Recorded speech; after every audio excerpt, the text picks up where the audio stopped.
Imam Ibnu Katsir beliau menukil apa yang disebutkan oleh Imam Ibnu Abi Hatim.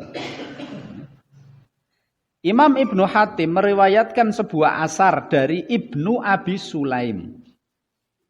Ibnu Abi Sulaim berkata, balaghani anna haula'il ayat shifa'um minas sihri biidnillahi ta'ala tuqra'u fi ina'in fihi ma' summa yusabbu ala ra'sil mashhur.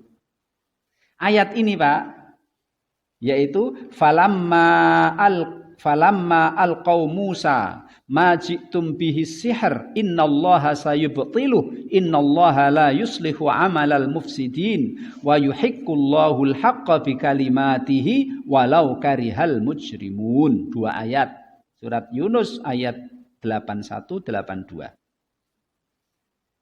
Dan juga surat Al-A'raf. Surat Al-A'raf ayat 118 dan 122. Bunyinya begini.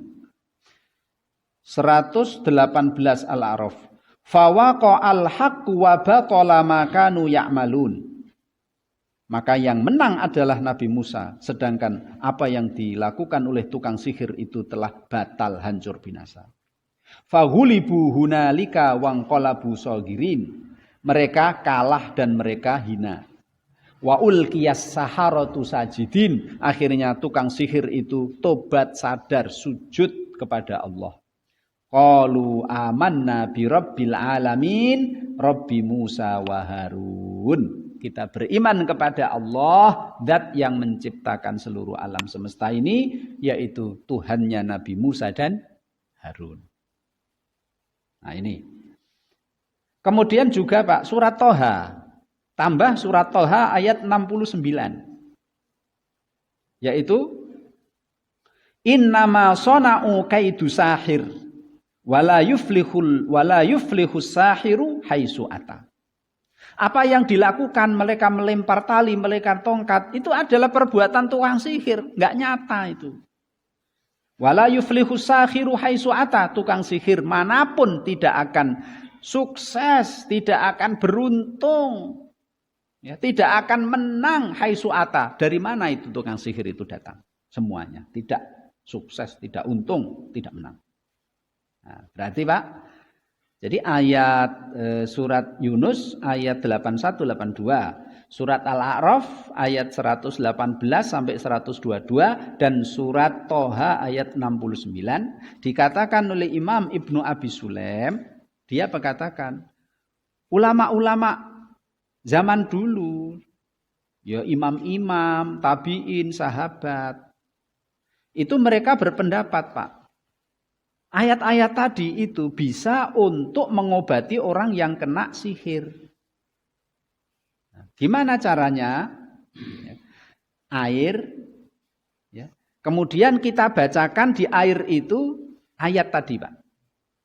Ayat tadi Yunus 81, 82, Al-A'raf 118 100 sampai 122 dan surat Toha 69. Air itu dibacakan Al-Qur'an ayat-ayat tadi ke dalam air itu, kemudian air itu digunakan untuk membasuh kepalanya orang yang kena sihir. Insya Allah sembuh. Sembuh tidaknya itu ya tergantung kuatnya sing ngobati Pak ya. Kuatnya yang ngobati, iman dan kuatnya mental yang ngobati. Maka kalau kita sebetulnya Pak ya, ayat Al-Qur'an itu kan syifa, obat. Obat penyakit hati dan juga obat penyakit fisik. Gitu. Matane sakit, mripate lara bisa Pak. Diobati dengan Al-Qur'an kisah. Ceritanya adalah yaitu yang itu Abu Sa'id Al-Khudri itu loh Pak, membacakan Al-Fatihah kepada kepala suku yang disengat kala jengking itu, terus sembuh, terus dikasih hadiah beberapa ekor kambing. Nah, Abu Sa'id Al-Khudri dan teman-temannya pengen lek ndang nyembelih kambing. Ning akhirnya mereka sepakat jangan disembelih kambingnya. Kita kan nggak tahu ini halal apa haram ini. Upah dari membacakan ayat ngobati orang yang sakit kena sengatan kalajengking. Kita kan nggak tahu ini halal apa haram gitu. Ntar dulu aja kita sampai Madinah kita tanya Nabi. Sampai Madinah akhirnya mereka tanya Nabi. Nabi jawabannya malah justru kalau kamu bagi kambingnya, saya minta bagian. Nah, berarti kan halal. Jadi Al-Quran itu Pak bisa untuk obat batin, obat hati maupun obat penyakit fisik.